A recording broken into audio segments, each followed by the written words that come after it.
Writing this feels strange. I know I'll face criticism from most readers because I strongly disapprove of my own actions. My boyfriend of 3 years walked out on me without a word when he discovered me with another man, who happened to be my fiancé at the time. This happened just a week before our scheduled wedding, and I've been devastated ever since. I used to be a carefree young girl who did whatever made her happy, regardless of who got hurt in the process. I had lost several friends due to my behavior, but I never imagined I'd lose the one person I loved so deeply. I was 22 at the time, and I met Jake, who was 26, at a bar on St. Patrick's Day. He was the only one in the bar not wearing green that day. He approached me with a clever opening line saying, "Hey, leprechaun, here's your pot of gold," as he opened his hand to reveal some actual pot. I was already a bit tipsy, so I thought, why not, and joined him outside for a smoke. "So, Mr. Pot of Gold, this stuff is really good, but I have to ask, why aren't you wearing green?" I inquired as I took a drag and passed the blunt to him. "I don't conform to societal rules," he replied, taking another drag. We talked for hours that night, both of us as high as kites. I suggested rolling another blunt, but he declined. He had enough pot for at least 2 more, but that day marked the first time he had ever smoked. He shared that he had noticed me at the bar on previous occasions and learned that I smoked, which initially put him off. However, he simply wanted to talk to me, regardless of my smoking habit. He even mentioned that if we were to be together, I'd eventually have to quit. I found it quite bold of him to talk about a potential future together during our first meeting. I wasn't sure if it was him or the weed talking, but I couldn't help but laugh at his comment. He was actually quite attractive, with a strong jawline, tall stature, and his clothes fit him perfectly. He seemed in good shape, too. In that moment, I thought to myself, this could be fun, and decided to go with the flow. Maybe it was the high on my part as well, but there was something about him that felt comforting. His deep, raspy baritone voice and the way he spoke with so much charisma made me feel drawn to him. I was nearly a foot shorter than him, so I felt like I could snuggle up to him. That's how we first met. He claimed he was already in love with me, and it showed from day one. It didn't take long for me to catch up, falling hopelessly and helplessly in love with him. He texted me as soon as he got home, making me feel like I was on cloud 9. We started going out together frequently after that initial meeting. We were in what many people of my generation would call the talking stage for about 4 months. We shared everything about ourselves, even learning to cook each other's favorite meals. It didn't take long before we knew every little detail about each other. I still vividly remember our first kiss. It happened at a wedding we decided to crash for fun. We were at my place playing Monopoly, when out of nowhere, he turned to me and said, "You know what would be a blast right now?" I asked what, and he replied, "Crashing a party." I inquired about the type of party, but he preferred to keep it a secret, only insisting that I bring my A-game. And boy, did I ever. We hailed a taxi to get there. It wasn't too far from where I lived, but too distant to walk. At the wedding, the cab driver nodded in approval as we told him where to go. I turned to Jake and said, "You do know we're not dating, right?" He hushed me, saying, "Don't worry. After the night we'll have today, we definitely will be." He draped his jacket around my shoulders, and I was left speechless. I wanted to ask him why he didn't mention it was a wedding, or if he knew the couple getting married, and why he decided to crash a party we weren't invited to, but the words escaped me. That sentence made me blush intensely. Upon our arrival at the wedding, it turned out that he was acquainted with many of the attendees. The way they scrutinized me made it clear I wasn't supposed to be there, a fact that was true because neither of us had an invitation. During the wedding ceremony, I finally asked him the questions that had been on my mind.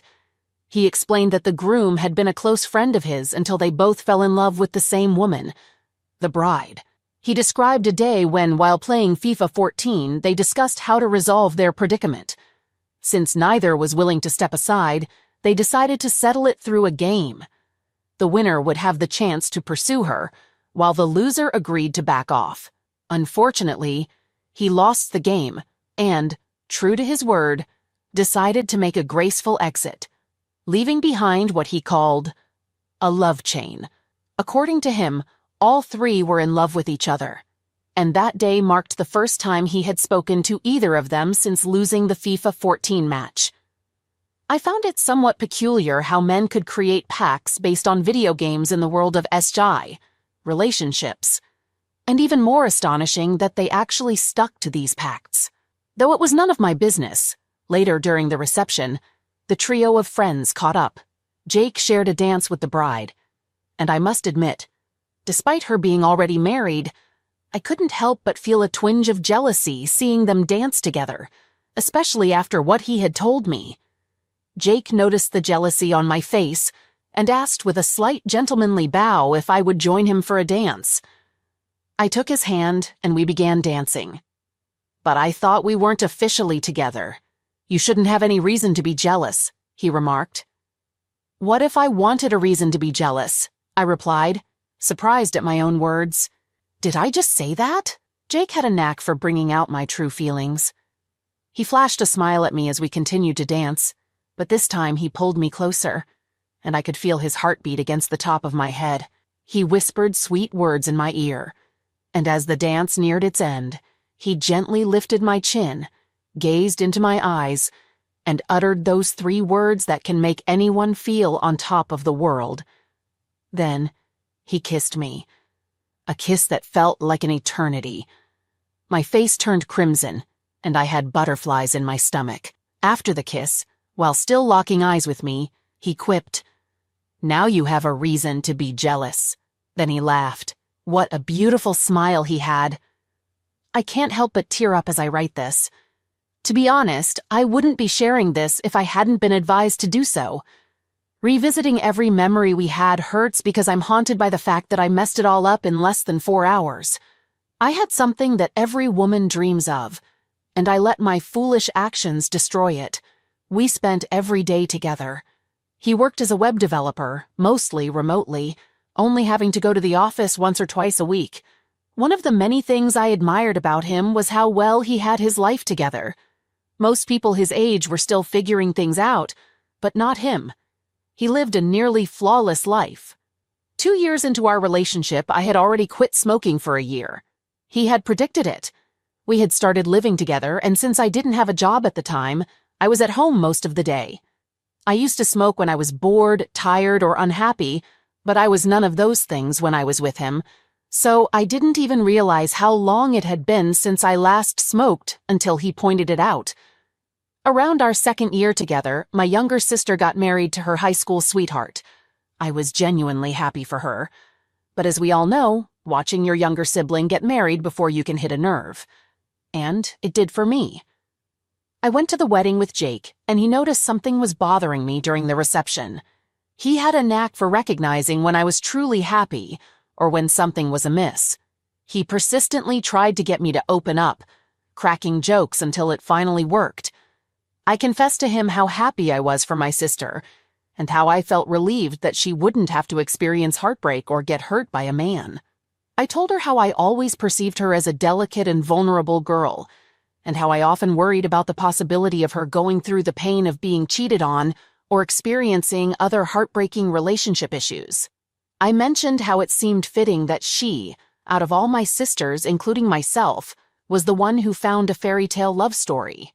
Then, I brought up what had been bothering me. During my upbringing, my family frequently teased me about being the last one to get married. It was a recurring theme in our household, to the extent that my nickname at home is still Runaway Bride. I explained to her that as we stood there dancing, I was the only single person among us. It wasn't something I thought he'd fully grasp, and he indeed didn't. He had always been indifferent about the idea of getting married. In his words, "If I find that kind of love that makes me consider marriage, I do it without hesitation, but I won't be upset if it doesn't happen." He made a brief attempt to console me, but when it proved ineffective, he excused himself and left. I assumed he was leaving the wedding, and I considered following him home. However, he insisted that I stay behind, explaining that he only needed to retrieve the wedding gift he had left in the car. Upon his return, he and I presented our gift to the newlyweds. Afterward, he approached the DJ and requested a microphone. I wondered what he had in mind. He began by expressing his gratitude for being welcomed into the family and praised the couple's enduring love. Then, he called me forward. I was taken by surprise, and it was evident from my bewildered expression. He lightened the mood by joking, "Sorry, Ralph. I know you and your lovely wife didn't expect anything other than your wedding today," which elicited laughter from the crowd. He continued, addressing me as Jellybean, and recalled our previous conversation about marriage. He said, "Remember when I told you that if I find that love, I'd marry without hesitation? Well, I'm thankful that God brought you into my life," and he began to express his feelings. "You've illuminated my world, and in the years we've known each other, we've been incredibly close. I've been wanting to do this for a few weeks now, but I believe it's fate that I'm doing this today. Do you remember our first kiss? It happened at a wedding. So now, at another wedding, I'd like to ask you something. Hold on, is he about to do what I think he's about to do?" I wondered, feeling a rush of excitement. He knelt down, taking a small box from his coat pocket. "Oh my goodness, he is!" I couldn't contain my joy any longer. I was as thrilled as a child with too much sugar. "My runaway bride, would you like to have the privilege of being jealous for the rest of our lives together?" It was a bit cheesy, using the same words he had spoken when we first kissed, but I was genuinely delighted that he was asking me to marry him. I enthusiastically exclaimed, "Yes," and jumped into his arms, causing both of us to tumble to the ground. The crowd erupted in laughter and applause. Before I continue, I'd like to offer some advice to any woman planning her wedding. Don't overthink it. The wedding itself isn't the most important thing. It's the marriage that truly matters. It's the life you share after that one day that holds the real significance. Well, planning the wedding was quite stressful. This, combined with the fact that I had just started a new job, took a toll on my mental state. My fiancé only had 2 requests: no bachelor or bachelorette parties, and he wanted to wear a traditional Igbo tribe outfit from Nigeria called a quoke on our wedding day. It's funny how, as I got caught up in the nitty-gritty of wedding planning, frustration and anger would often surface, and sometimes I'd take it out on Jake, but he remained calm and helped me relax when I was stressed. He would reassure me that he didn't care about the wedding details. All he wanted was to be with me. Looking back, I can't fathom why that used to irritate me. As the wedding date drew near, I felt the need to relax and treat myself because of all the stress I was under. I decided to ask my maid of honor to organize a bachelorette party after all, and she happily agreed. Explaining this to him wasn't going to be easy, so I thought about making it seem like it was his idea. I tried using every manipulation tactic I knew on him, but none of them worked. His response was always the same 6 words. I only asked for 2 things. Then, a week before the bachelorette party, I decided to be honest with him. He was really furious, and I couldn't understand why. I didn't see why having a party to relax would be such a big deal, so significant that he didn't even sleep at home that night. I got very upset with him for not understanding why I wanted the party. I was angry because he only saw it as a breach of trust. I was genuinely mad at him because he made me feel guilty about a party that was meant for me to unwind. Every time I tried to apologize, he insisted that the only apology he'd accept was if I canceled the party. But I didn't. I absolutely did not. Well, 2 days into the party, he called me into the room and apologized for overreacting. He said he understood why I wanted the party and encouraged me to go and have fun. I finally got my way. At the party, there were male dancers, and my maid of honor was quite daring, to say the least. Some of the men were quite attractive, I won't deny that, but initially I just wanted to dance and forget about the stress of the past 3 months. After downing 5 shots, I found myself getting involved with one of the dancers. While I was in the midst of this foolishness, I thought I saw a figure that resembled my Jake. I considered it impossible that he would be there. I'm not exactly sure what happened next, but I do know that I had way too much to drink. The next morning, with a terrible hangover, I woke up to find a man sleeping next to me. Naturally, I assumed it was my boyfriend. As I exited the room, I realized that I was unfamiliar with this apartment. My friends, who were behaving in a rather promiscuous manner, bombarded me with questions. They wanted to know how it went. Was he good? Did he satisfy you?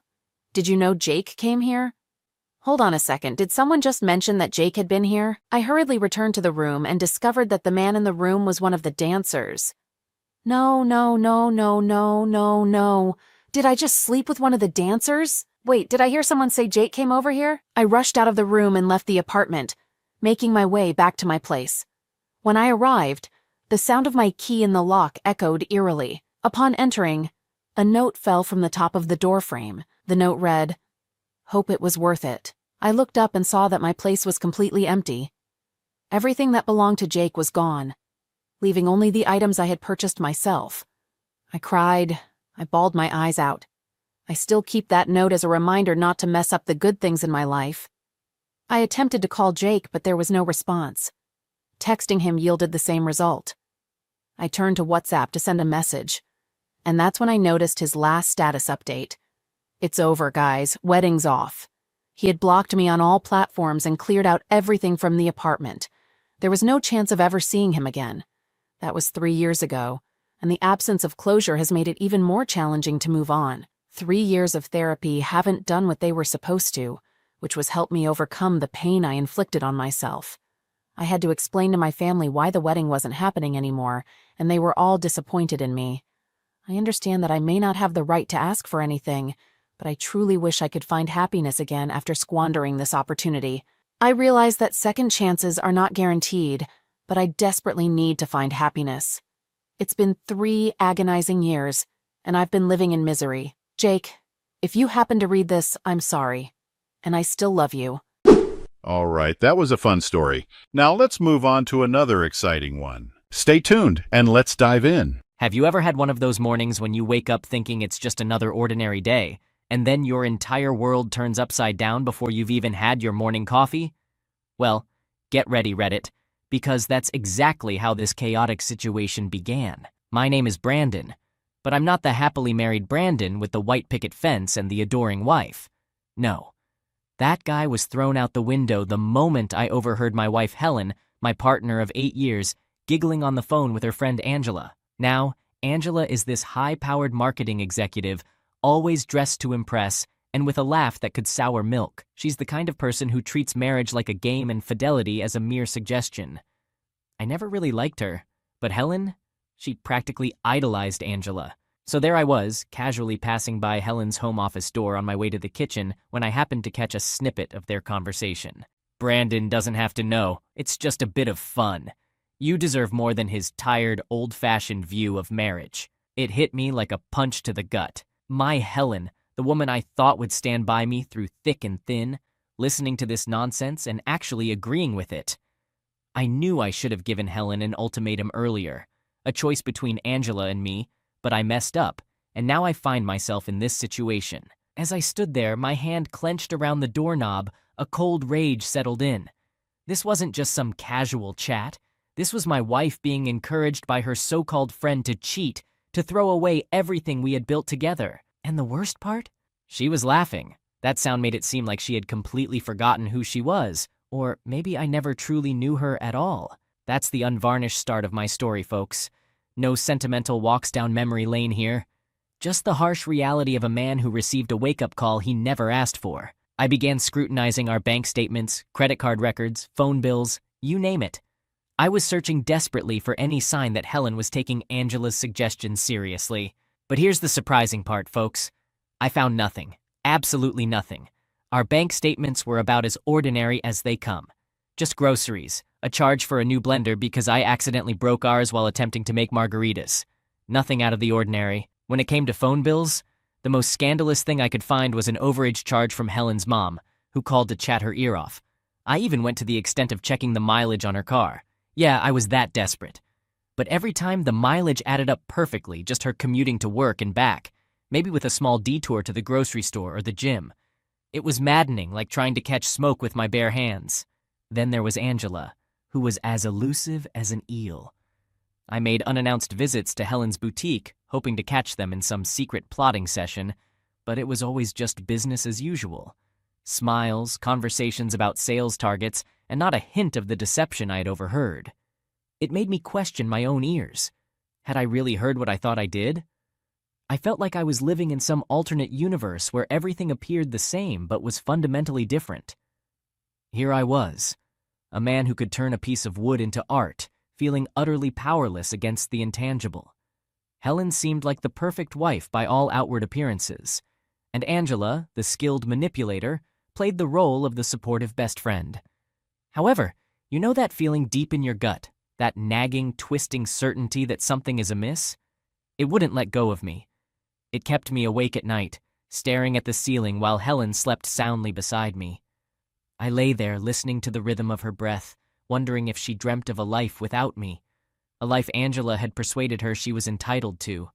I couldn't let it go, so I continued to observe and wait because that's what you do when you love someone, right? You hope you're mistaken about them, even when every instinct tells you otherwise. Hey Reddit, it's Brandon again. When I last shared my story, I was hanging on by a thread, remember? Well, that thread has been fraying like crazy. Every day it's the same routine. Wake up, keep an eye on Helen for any signs, any slip-ups, any hints that could prove she wasn't the woman I believed her to be. It was tearing me apart, and I started losing it, honestly. My workshop, which used to be my refuge, started feeling like a prison. I'd stare at a block of wood for hours, chisel in hand, but the patterns I usually coaxed out of the grain just wouldn't emerge. My clients began to ask questions. Is everything okay, Brandon?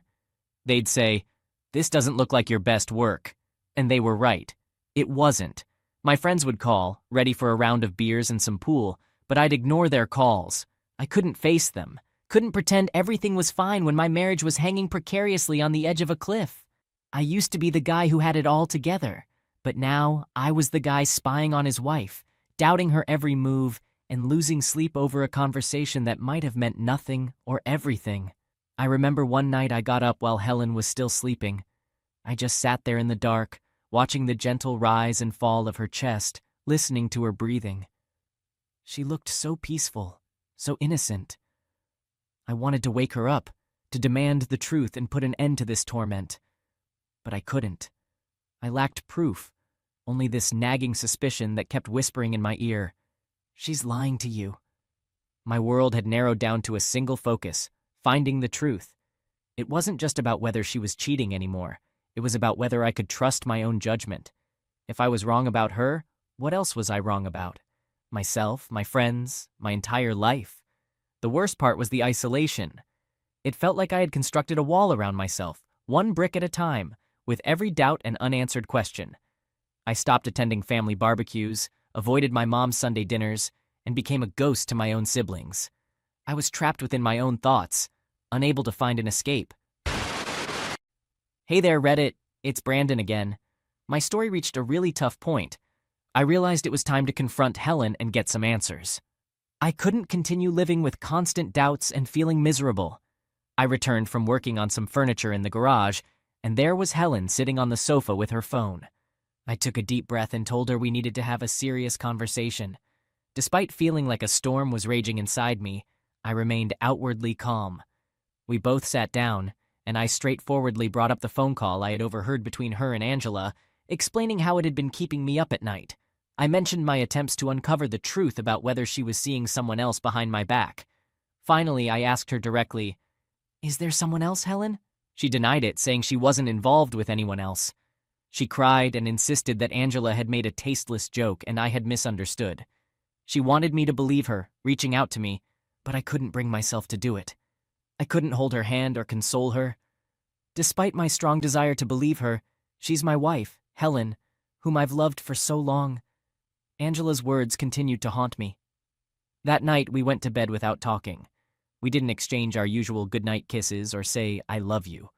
She cried quietly, and I lay there, staring at the ceiling, wondering if I even wanted to uncover the truth, or if it might be better to remain in the dark. Unexpectedly, I received assistance from someone I never thought would get involved. I was in my workshop, concentrating on a piece of wood destined to become a rocking chair, seeking solace in the familiar surroundings of wood shavings and sawdust. That's when Jeff entered. Jeff was more of an acquaintance to me, good for casual conversations, knowledgeable about various topics, and always appearing at the most unexpected times. He had an unusual seriousness about him, quite unlike his usual demeanor. He asked if we could step into the back room for a private conversation away from the prying eyes of the storefront. So, in the midst of half-finished furniture frames, he began sharing a story with me. It turned out that Jeff's sister worked at the hotel where Angela and Helen held their supposed business meetings. She had seen Helen there, but she was never alone. She was always in the company of a particular guy, and their interactions seemed far more intimate than mere friendship. Jeff explained that his sister had kept this information to herself, not wanting to cause trouble without concrete evidence. I felt like I was trapped in a nightmare. I had this lingering feeling all along, but no proof to validate it. Yet here was Jeff providing me with the missing piece of the puzzle. My mind was in turmoil, but there was also a sense of relief. Finally, I had something substantial to hold on to. Jeff must have noticed the emotions written across my face because he placed a comforting hand on my shoulder and expressed his apologies for being the bearer of bad news. He mentioned that he would be there for me if I needed support, which was the last thing I had expected from him. So there I was, holding on to this newfound information that felt as heavy as a brick in my hands. It was the key to unraveling everything that had been concealed from me, and I faced a crucial decision about what to do next. All right, Reddit, it's Brandon. After discovering the truth, I had to consider my next steps. I didn't want to react impulsively. I wanted to approach this situation with intelligence and make a meaningful impact. My first step was to gather evidence and consult a lawyer to understand my legal position. The lawyer confirmed that I had strong evidence and could take legal action against Helen if necessary. However, it wasn't just about legal matters. I wanted both Helen and Angela to comprehend the consequences of their actions. In Angela's case, I knew I had to be tactful. She worked at a prestigious marketing firm with a reputation to uphold. So I sent a thoughtfully worded letter to her employer, suggesting an investigation into Angela's behavior outside of work. I kept my identity anonymous and focused solely on presenting the facts. Next, I turned my attention to Helen. I waited until she was away, gathered my most important belongings, and quietly left our home. I didn't create a scene. I simply departed and sought refuge with my brother. I needed some personal space to clear my thoughts. I turned off my phone and stayed away from social media, taking a break from everything. Helen attempted to reach out, calling and texting, but I wasn't ready to engage with her, not after everything that had transpired. This was how I handled the situation, quietly but firmly, to convey the seriousness of my stance. However, the story is far from over. There are more developments in this complicated situation. Stay tuned for the continuation. So I laid out my strategy, took necessary actions, and then stepped back to observe the aftermath. It's been quite a roller coaster, and here's what unfolded once the dust began to settle. I learned through hearsay about Angela's situation. The letter I sent had its desired effect. Her employers scrutinized her conduct, and let's just say they weren't pleased with what they discovered. The last I heard, she was placed on leave and had to work hard to salvage her job. It appears her colleagues began to see a different side of her, the one I had warned them about. Now let's talk about Helen. After I left that evidence on the kitchen table and moved out, things took a serious turn for her. She returned to an empty house, confronted by a heap of undeniable truths. Helen attempted to reach out to me through calls, voicemails, texts, offering apologies, excuses, and promises to change. But I couldn't simply erase everything in return. Too much had transpired, and I needed some space to reflect, to distance myself from all the turmoil. I learned that Helen's boutique began to struggle without her dedicated attention. She lost a couple of major clients, and without Angela to thrust her into the spotlight, the business was never quite the same. It was undeniably challenging for her, but it was the situation she had created. Now, let's shift the focus to me for a moment. I engaged in a lot of introspection during solitary drives and while gazing at the ocean. I questioned if I had gone too far, if perhaps I should have handled things differently. However, I couldn't forget that initial gut-wrenching feeling when I first suspected something was amiss. I realized I couldn't have simply turned a blind eye. I didn't find pleasure in the consequences that befell Angela and Helen. It was never about that. It was about actions and their repercussions. I had to confront mine, and they had to face theirs. I just wish it hadn't all unraveled to this extent. So here I am, back in my workshop, rediscovering solace in the intricate patterns of wood and the scent of sawdust. I'm piecing my life back together, but it's a gradual process. Each day brings a bit more clarity, a bit more improvement. I'm beginning to sense a return to my true self. But there's still a journey ahead. That's the aftermath, Reddit. It's messy, it's somber, but it's authentic. This entire ordeal has imparted valuable lessons about trust, forgiveness, and the art of moving forward. I want to express my gratitude to all of you for listening, and it would mean a lot if you could subscribe to the channel. Thank you. And I wish you all a wonderful day or night ahead.